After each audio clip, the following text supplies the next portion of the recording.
Shalom. This is Rabbi Mark Kunis and my Taste of Torah for Parshat Vayigash 5781.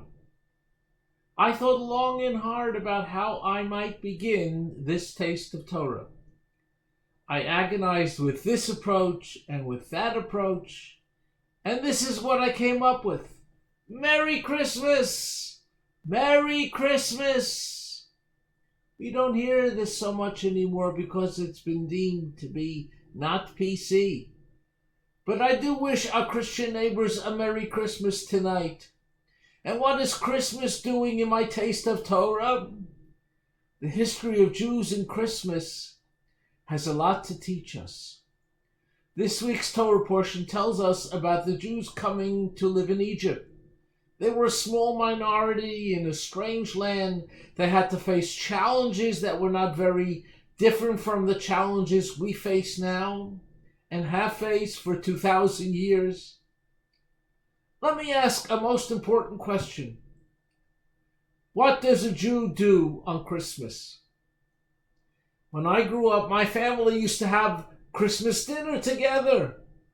No, it wasn't celebrating Christmas, but it was a rare time when everyone was available and there was nothing else to do, for all the stores and restaurants were closed.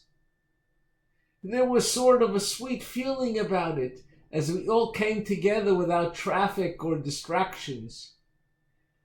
For other Jews, Christmas was a time to go out for Chinese food.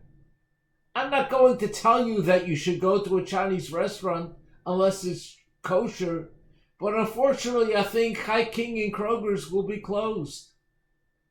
But I can tell you what Jewish tradition says you shouldn't do on Christmas, or more specifically, the night of Christmas Eve, tonight. A custom developed in our Eastern European days that Jews were not to study Torah on Christmas Eve. Could you imagine that? A custom that unfortunately most Jews scrupulously observe today. Christmas Eve even had a special name, Nittel Nacht. Nacht means evening in Yiddish, and Nittel is a contraction of Nitar and learning. You're not allowed to learn. Why? There are several suggestions, but I think the real reason for not going to the Beit Midrash or the shul to learn Torah on Christmas night was because Christians would go to church on Christmas Eve and hear sermons about how the Jews killed their Lord.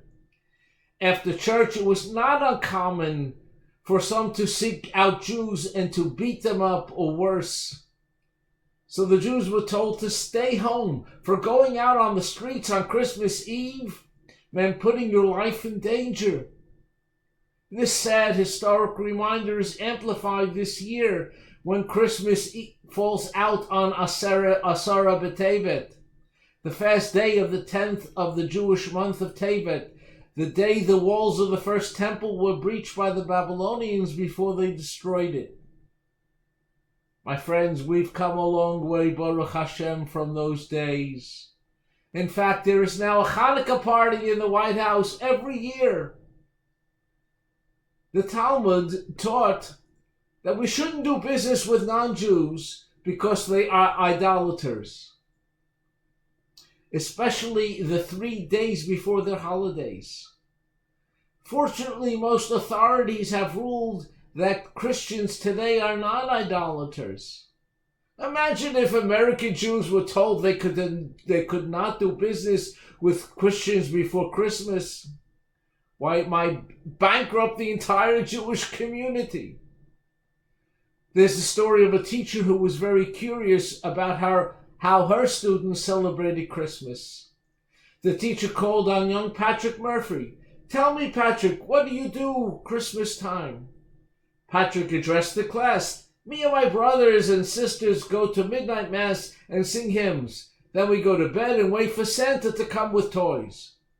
"Very nice, Patrick," the teacher said. "Now, Jimmy Brown, what do you do at Christmas?" "Me and my sister also go to church with Mom and Dad, and we sing carols, and after we get home, we put cookies and milk by the chimney and hang up our stockings." "That's very nice, Jimmy." realizing there was a Jewish boy in the class and not wanting to leave him out of the discussion, she asked, "Now, Isaac Cohn, what do you do on Christmas?" Isaac said, "Well, we go for a ride and we sing a Christmas carol." Surprised, the teacher questioned further, "Tell us, what do you sing?" "Well, it's the same every year. Dad comes home from the office, we all get into his Lexus and drive to the factory.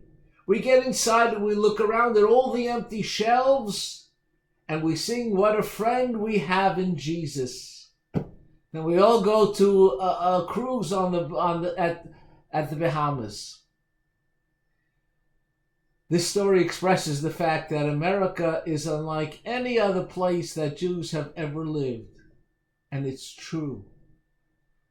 If you're really looking for something to do on Christmas, I, as your rabbi, tell you, it's all right to study Torah tonight and tomorrow. And if you find it difficult to do that all day, a nice tradition has developed among Jews to volunteer to work on Christmas in hospitals and other 24/7 jobs so that Christian workers can have their holy day off. Unfortunately, during this pandemic, this might not be possible. My friends, this is the season when the Christian world prays for peace on earth and goodwill toward all mankind. That's a prayer we can all join in. Have a great Shabbos and Merry Christmas to our Christian friends.